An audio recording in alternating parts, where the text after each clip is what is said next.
Good morning. আশা করি সবাই ভালো আছেন, আমিও বেশ ভালো আছি। ববিস কুকিং এর ব্লগ থেকে সবাইকে স্বাগত জানাই। এখন বাজে সকাল 6টা। এখন থেকে আমি আমার ব্লগটা শুরু করছি। আজ হচ্ছে বৃহস্পতিবার। আজ ছিল আমাদের পাতালক্ষ্মী পুজো।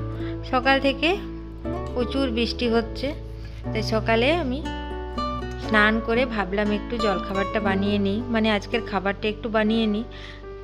সেই জন্য কতগুলো আলু কেটে নিয়েছি, আলুগুলো প্রেসার কুকারে দিয়ে সেদ্ধ করে নেব। একটু আলুর দম বানাবো, সিন্দুক নুনের খাবার বানাবো আজকে। সিন্দুক নুন দিয়ে দিলাম, এরপর আলুটা আমি প্রেসার কুকারে দিয়ে চাপিয়ে দেবো গ্যাসে।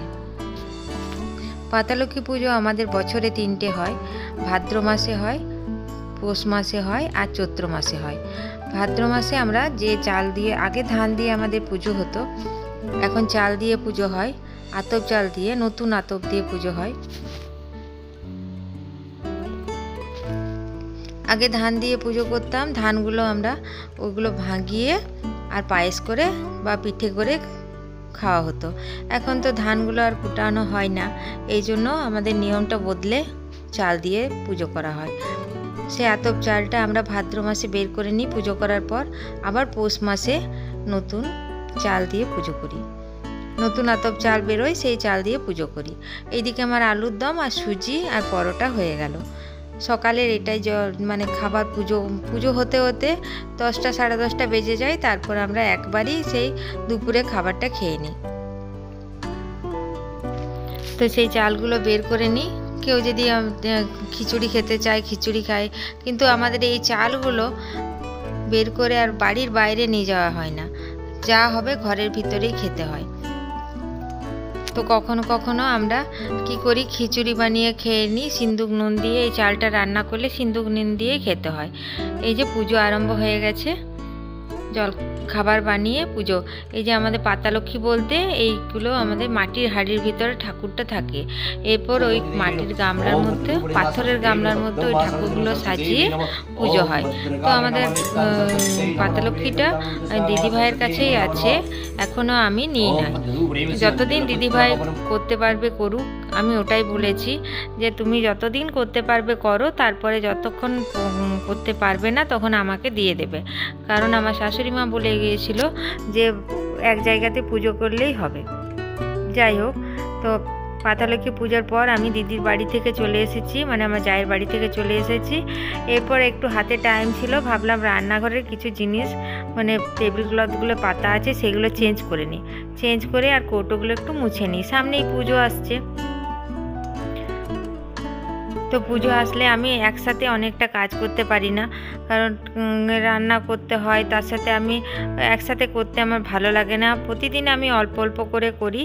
এই যে রান্নাঘরে যে একটা আলমারি আছে জিনিসপত্রগুলো রাখা, সেই আলমারিটার মানে তাকটা আমি ভালো করে গুছিয়ে নিলাম, টেবিলগুলো চেঞ্জ করে নিলাম, আর কৌটোগুলো একটু মুছে নিলাম, আর যেগুলো ধোয়া সেগুলো ধুয়ে নেব।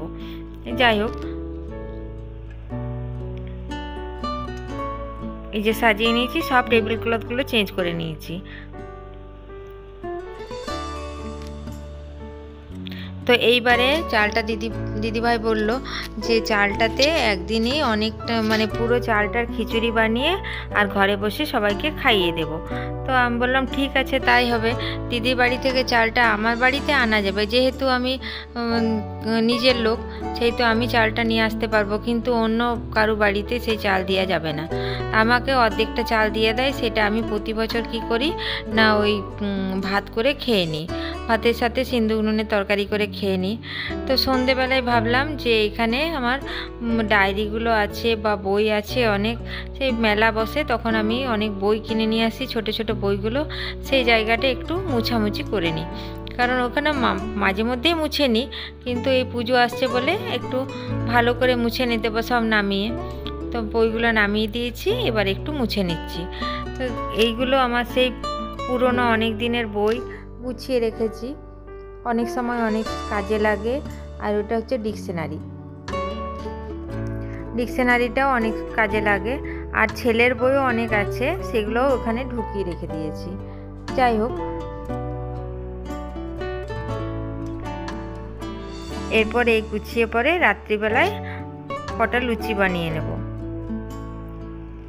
কারণ এই খাবারগুলো মানে সিন্দুক নুনের আটায় খেতে পাই। আমি অনেক সময় ডালিয়া সেদ্ধ খাই, ডালিয়া খিচুড়ি খাই। আর ডালিয়া সেদ্ধ বলতে ডালিয়া ভাত, মানে ডালিয়াটাকে সেদ্ধ করে আলু ভাতে দিয়ে খাই। যাই হোক, ভিডিওটা আর বেশি বড় করব না। আমার এই ছোট্ট ভিডিওটা কোনো জায়গায় কোনো অংশে একটুও যদি ভালো লাগে তো একটা লাইক দিয়ে দিবেন প্লিজ। কমেন্ট করতে ভুলবেন না। সবাই ভালো থাকবেন, সুস্থ থাকবেন। আবার আমি একটা নতুন ভিডিও নিয়ে আপনাদের সামনে হাজির হব। আজ তাহলে এখানেই রাখি বন্ধুরা।